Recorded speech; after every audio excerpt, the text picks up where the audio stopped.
Hello everyone and welcome to this introduction project to React Testing Library.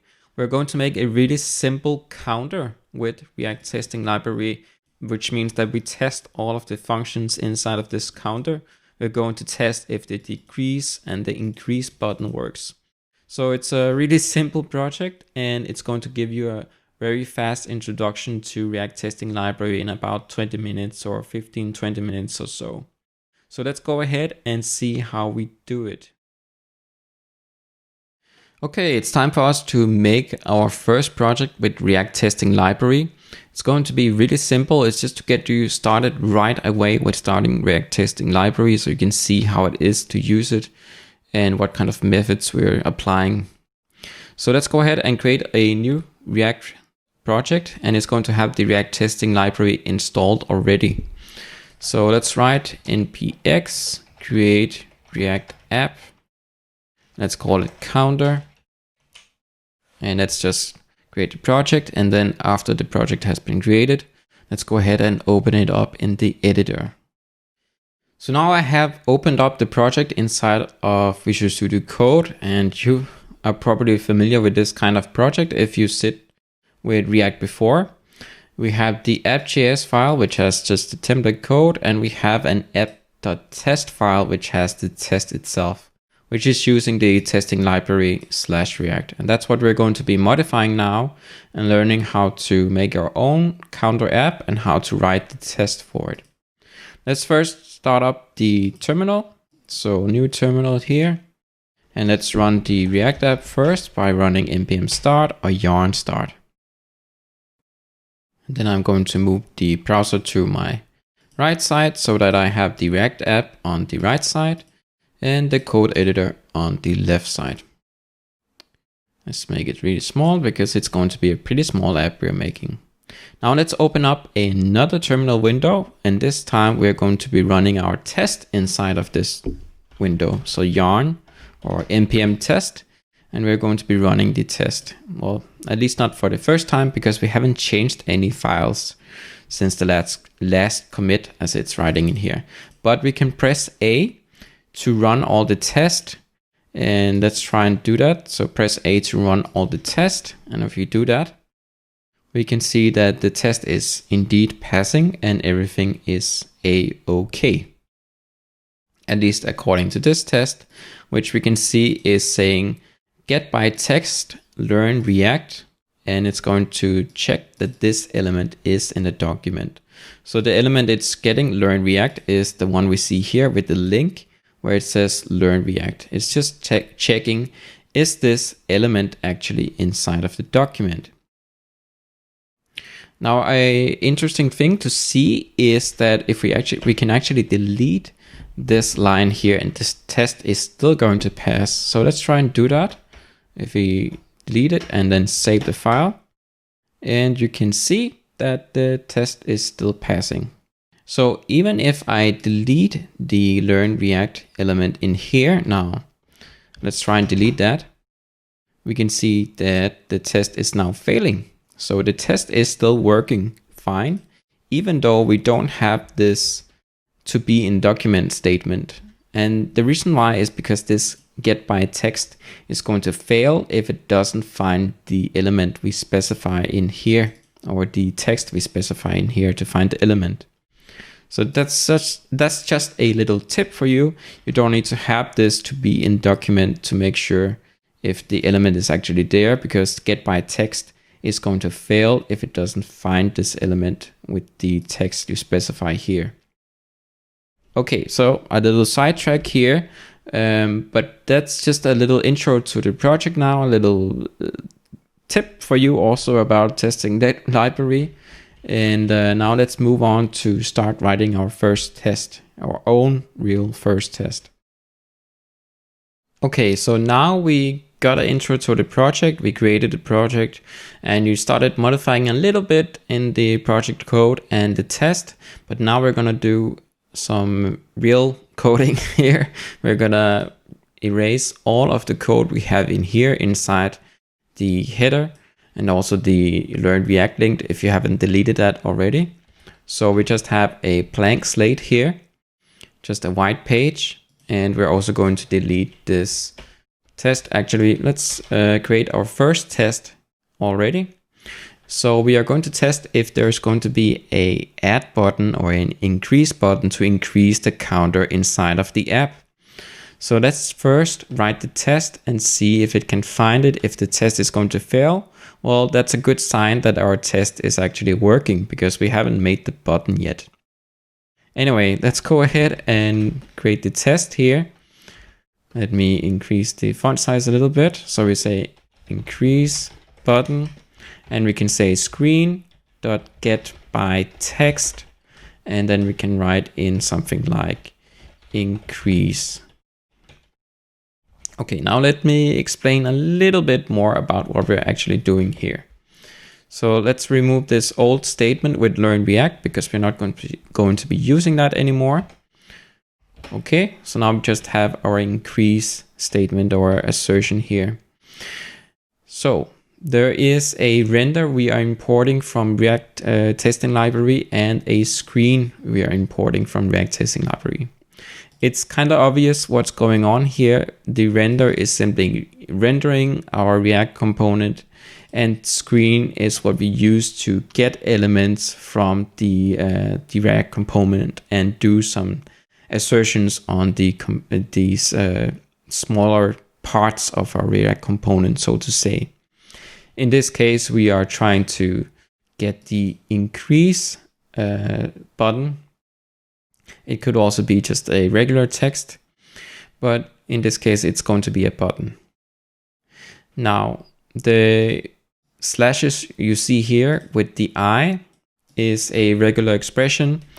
It basically does so that we don't have lower cases, upper cases to worry about, but you can also write it like increase if you prefer to do that. But it's more so that you don't have to worry about is it uppercase or lowercase or something like that, and your test is not gonna break because of a small capitalization letter or something like that, like a big I instead. That's kind of a weird thing or silly thing to make your test fail on, but if you feel that it's important, you can also just have it as a straight text, like a string like that. Okay, now the test is failing. Let's try and make the test pass now. So we go inside of our app.js file and let's make a button. So let's say button and let's say increase, and voila, now the test is passing. It's green, everything is good, and we can see the increase button up here in the website that's running off the app. So there you go. You just wrote your first test. We don't really have any functionality yet, but we actually tested if there is an element, and we first we wrote the test. That's important to make sure that the test fails, and then we wrote the code after to make the test pass. You could also write the code first and then write the test, but sometimes it can be a little hard to know or give you false security because you think, oh, the test is passing, but maybe the test wasn't working in the first place, which is sort of the idea behind test-driven development, TDD. But sometimes it can be hard to write the test first if you don't actually know how it's going to end up. But it's what can you say? It's a goal to strive for, that you always write the test first, make the test fail, and then write the implementation or the elements after. Anyway, let's move on to the next video where we are going to be writing more tests and more code. Right now, our app is not doing so much and our test is not testing so much, except for that we actually have this element of an increase button, but we don't really have so much right now. So let's change that now. Let's also have a decrease button now. So const decrease button, and it's basically just the same as the other one. And we can say decrease. This time we can try and use the regular expressions instead of the little instead of the string we have here. And let's see, we save the file and we can see that the test is failing because it can't find the element with the text. Let's go ahead inside app.js and we can just copy and paste the increase button and change it to be decrease. There we go. Now the test is passing. And now let's add the counter text also. So we can say const counter screen get by text, and we can just set it to be get 0, the text number 0. And we can see again, it fails because it can't find the text. Now let's put in the 0 here, maybe down here. And we can see it comes here to the side, and let's try and we can wrap it around with some h3. There we go. So now there is a big 0 down here. And the test is now passing again because it finds the 0. Again, our app doesn't really do a lot right now. We can't increase or decrease the counter, but let's do that now. So first we need to import something called user event from React Testing Library. And this enables us to click on elements and interact with them. So user event from, there we go. And this should already be installed for you. It's included in the React project. So now we have this user event, and we can say user event dot click to click on a element. In this case, let's click on the increase button. And then after we clicked on it, we expect that the counter is now going to be number 1 instead. So then we can say expect counter to have text content of 1.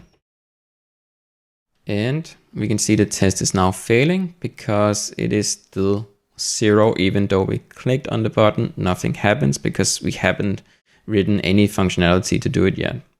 So let's try and do that really fast here. We go into app.js. Now let's delete this logo import here. And let's import the use state from React, so we can have some state going on for the counter. And let's say on click on the increase button.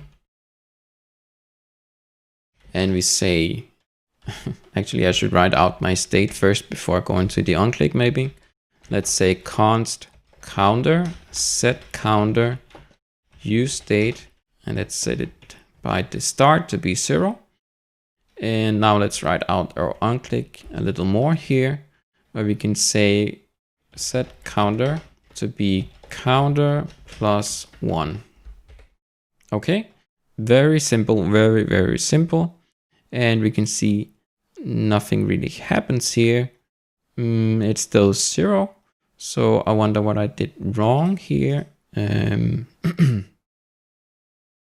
Let's see, it's not changing in here. So I am definitely doing something wrong inside the React part.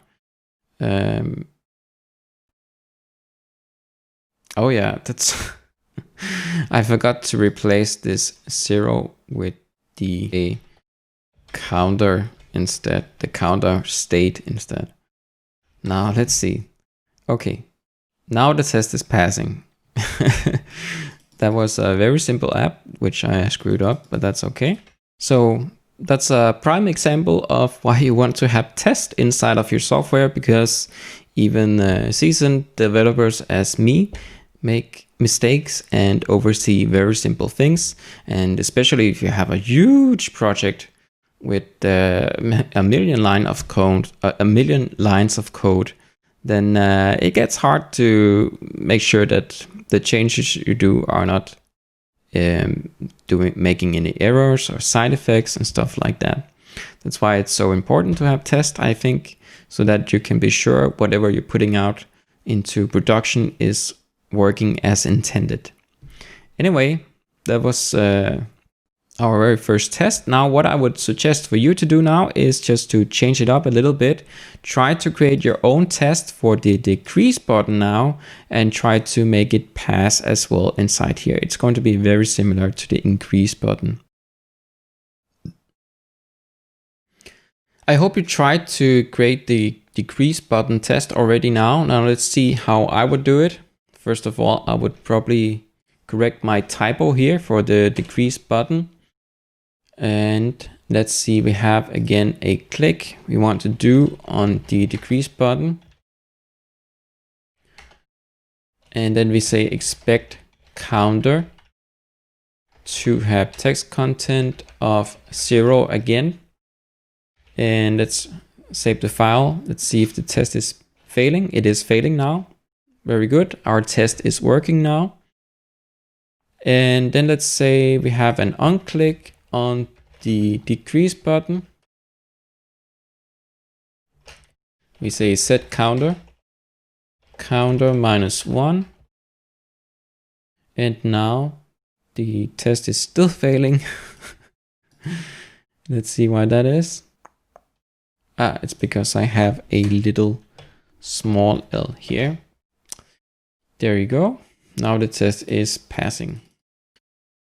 Notice how when we are writing this test, we are first finding elements and then we are simply interacting with them by clicking, or we can also type as a regular user would interact with your React.js app. So it is very similar to how the user would interact with the app, and then we simply test to see what is coming out, what is the expected result that the user can see, in this case some text content. So we are not testing implementation details, like we're not trying to manipulate with the React state inside of this app component. We're not trying to set a state and then see if there's a 0 or a 1. We are interacting with it from a user's perspective. And this is basically one of the guiding principles of the React testing library or testing library, is that the more the tests resemble the way your software is being used, the more confidence they can give you. And I think, to me personally, the really good thing about testing it from this user perspective is that if I someday decide that I want to use, for example, Redux instead to have all of my state in, but all of my tests have been written with these manipulations of the React state, the React component state, then all of a sudden I have to rewrite all of my tests once I start switching over to Redux. Or let's say I'm already writing my test and I'm testing Redux, reducers, and implementation details like the Redux state. But one day I decide, hey, let's go over to another state container like mobx or something like that. Now I have to write all of my tests again, or rewrite them, because I was testing implementation details.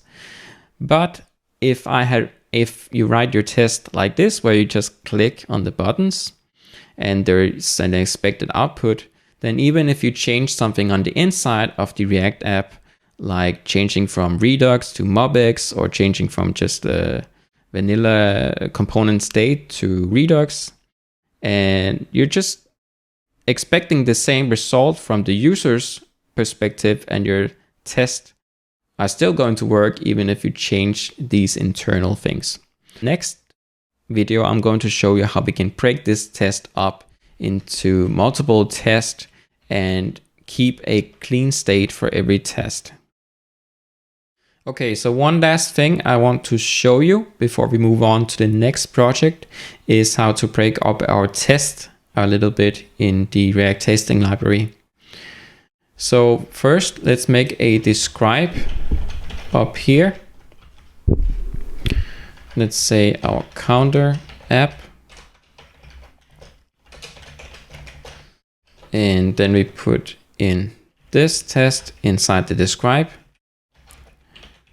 So for those of you who are not that familiar with the testing things, testing frameworks, describe is to basically make a test suite and like a component. And then we have test to test smaller elements of a component, basically, in a broad sense, is how I would explain it. Now, we need to have a before each, which is going to run before each of these smaller tests inside of the describe. So then we can render the app for before each test, so that we start with a fresh state before each of our tests, so that we don't reuse the state. And then let's take these elements that we find by the text and put them in our before each, so we can use them in each of the test.